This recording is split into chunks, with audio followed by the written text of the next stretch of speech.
Hey, beautiful people. Hope you're having a great start on your Friday. And I'm super, super excited. Actually, I'm really excited to talk about this topic today.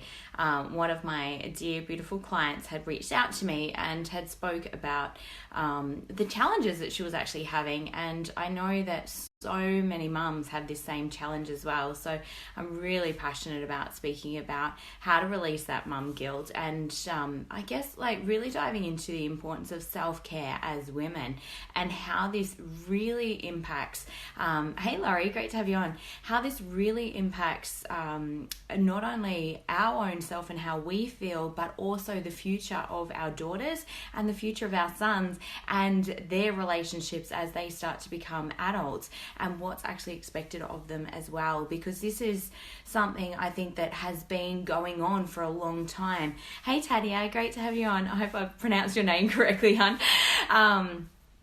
So it's one of those things that I think so many women struggle with. I know I've definitely had my challenges around that, and I'm so excited to share a lot more about this moving forward. And a lot of this comes from those feelings that as we're a child, we're actually witnessing so much of what's actually going on. So a lot of the guilt actually comes from watching what our own mums did, who watched their mums do what they did, and who watched their mums do what they did as well. Tasha, sorry, hun.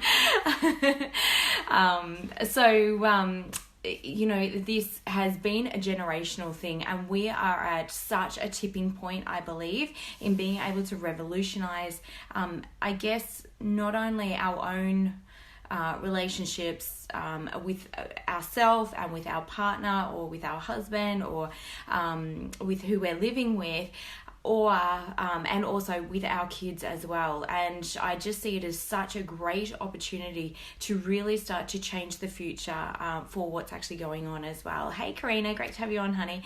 So mum guilt, I know when I first had my kids, I felt like a massive guilt sticker had been slapped on my forehead that was almost permanently tattooed there. Hey Marguerite, great to have you on, babe.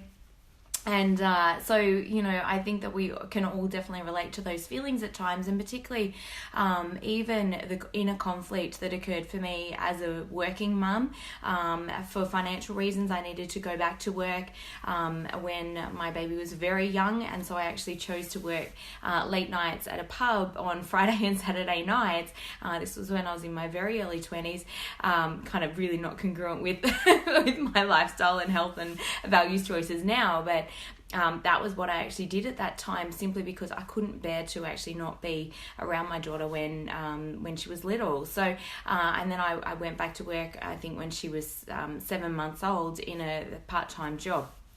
So one of the things that my beautiful client that had messaged me had said, hey Lee, great to have you on too, darling.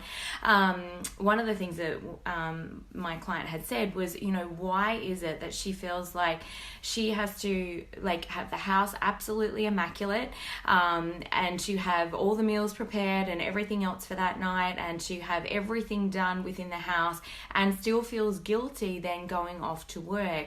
And she manages her own business. She has a very successful business and is self-employed as well, but also manages staff. So we're putting out so much into the world, we're giving so much to the world, and she was worried, is this coming from a place of control, or why is it that I feel so bad or feel so guilty for doing that? And particularly, in her words, she said, her husband's 100% capable of doing this. And I think, like I mentioned before, a lot of this has been very generational. So as we've grown up, it's monkey see, monkey do, not necessarily what our mums are telling us, oh, you shouldn't work so hard or anything else. If we've seen them do all of that, then we're going to feel very much, and it ties into our identity very deeply, where I guess on some levels we can feel like we're actually failing, or that we're not living up to some imaginary role or some identity about who we need to be as a mum in order to be enough. And remembering that all comes from the ego survival mind. So anytime that we're feeling like we should be doing more or things are falling behind, as women, I think we tend to take very much personal responsibility and actually have it sometimes we take it on board and have it reflected as, I'm not worthy enough, or I'm not good enough because, I've let things slip at home or anything else, when there might be some really legitimate reasons as to, what's actually going on there. And I know women that have been incredibly unwell, and I truly think that this also relates a lot even to breast cancer and things like that, where we're overgiving. The breasts really represent metaphysically nurturing, and when we're giving so much, we're not taking the time to fill up our own bucket to take really, really great care of ourselves, then of course that's going to lead to anger and resentment. And God, I can put both hands up. I've felt like that so many times, and at first I made it wrong, because then I felt even worse about myself, because I thought, gosh, now I feel like I can't give enough, but also I'm a bad person because I'm angry about actually giving. And all that is, it's just a red flag. It's like, dude, the bucket's empty. Like, it's time to fill up the bucket. So, I think as we kind of dive deeper into this and really, strip back, what was the identity or the role that our mums played? Was it that we saw them working themselves to the bone, or perhaps you didn't get the mothering that you wanted? So now it's like almost this overextension then of all these things that you believe that you also need to do in order to be this great mum. Hey, Laura, great to have you on. So it's really about diving in, what are the beliefs that you're actually holding about the identity that you have as a mother, or your role within the household? And I guess, how can you actually start to shift this? And this is like true feminine energy as well, because it's really about asking, and about also being vulnerable and going, you know what, I actually haven't got the energy to get all of that done, or I'm so absolutely exhausted. Can you guys help out? And I think, we've moved so much from a role of the old patriarchy energy of men going out into the workforce and the woman staying at home all day and doing all the household things. But now more and more women are needing to be out in the workforce for financial reasons for their family, and through choice as well. And there's nothing wrong with that. I've been a traditional business owner for a long time now as well. So, but it's really understanding, the other stuff needs to shift as well. And so some of those older attitudes have obviously filtered through generationally.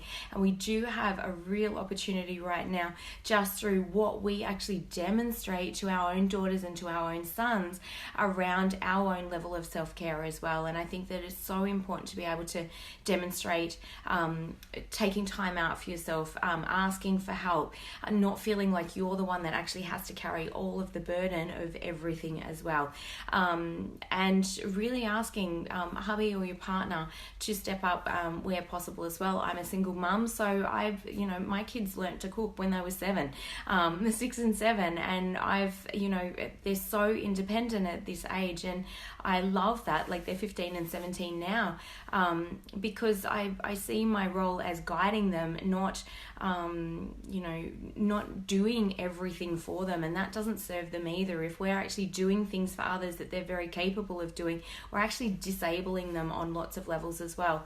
So I think that it's very healthy for kids to have greater responsibilities in the household, and it actually builds self-worth and self-confidence and self-belief for them as well.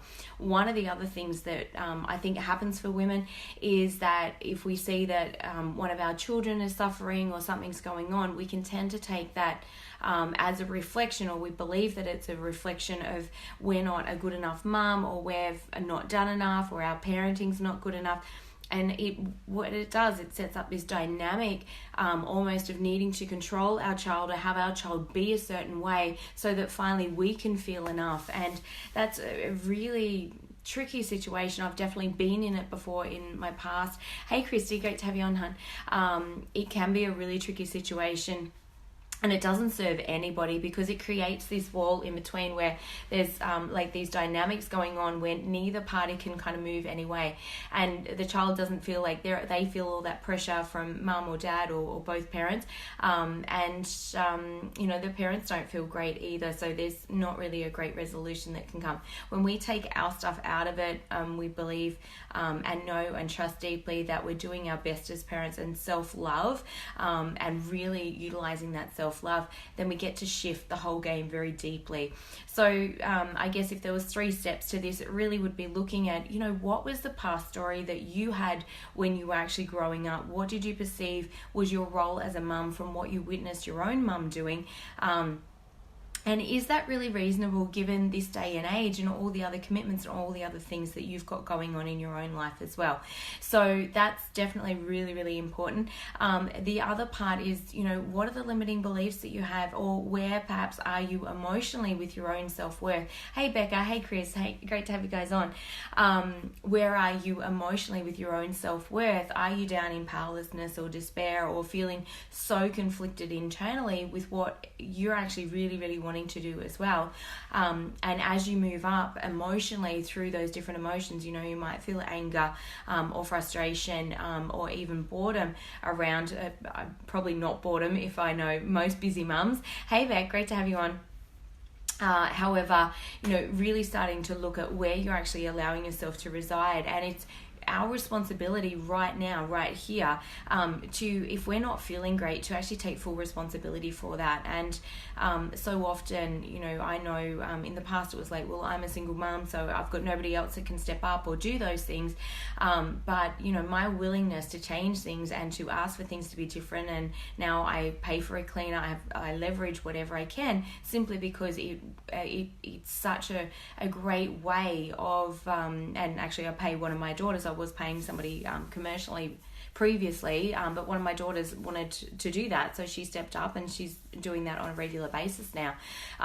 But looking at the ways that we can really leverage our energy and utilize it in the best way to not only live a great life, feel amazing within ourselves, but also show our daughters that they don't actually have to be the martyr, they don't have to be the victim, they don't have to be responsible for everything. They can also ask for help, and I think that it's really valuable to be teaching them. And not only that, I don't have sons, but I think also teaching our sons that the paradigm has really shifted, and that